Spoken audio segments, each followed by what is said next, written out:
Good morning, traders. This is Frank Cholly with RJO Futures in Chicago, coming to you on Thursday morning, March 21st, with your grain market morning commentary.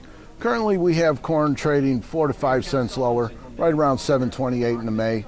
Soybeans up 5 to 6 cents. That puts it at about 14.25 right now in the May.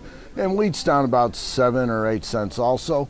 Trading parity with corn, about 7.28 in the May wheat. So yesterday we had the conclusion of the two-day Fed meeting, and they'll continue with their purchasing program of 85 billion assets per month. So the market continues to be propped up by the Fed's programs, and I'm not sure, how long this will last. Obviously, until unemployment rate gets down to 6.5% or so. So it may be a while. But with the grain markets, we had weekly export sales this morning, and everything came in below the low end of expectations. Wheat was the best performer, at least closer to what was expected. Again, with the prices down at these levels, we would expect that demand picks up.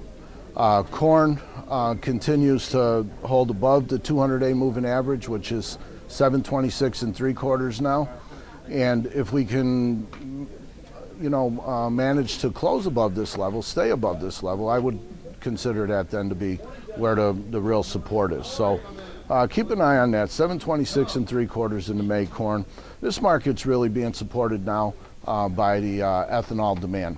Look, 40% of the crop goes to ethanol, only 10% goes to export sales. So you see what's important here. We're very concerned with the tightness of the old crop supply. And now we're starting to talk about, the cold, wet weather. We're right around the corner from, moving forward with the planting in the heart of the Corn Belt. So we need weather conditions to improve a little bit. It needs to dry out, it needs to warm up.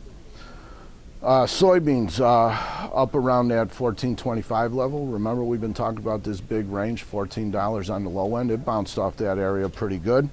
14.42, 14.45 on the upside would be a level where I think we need to see the market close higher.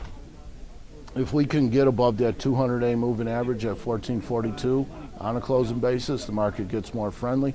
There may not be an immediate need for that, but I don't see why the prices should be below $14 either. So probably continue to trade a bigger choppy range in the soybeans ahead of next week's all-important quarterly stocks and planting intentions. Winter wheat begins to emerge from dormancy now. That puts the crop at greater risk. So we're concerned again with the cold and wet weather that we have there. And again, we need to see an increase in demand. Right now, again, the supply is comfortable enough that there's no need to move higher just yet. But again, big short position out there that starts to get covered, and we can see this market move higher in a hurry. That's all I have time for now. Please feel free to give me a call. And as always, remember that trading commodity futures does involve substantial risk of loss and is not suitable for everyone. Thank you.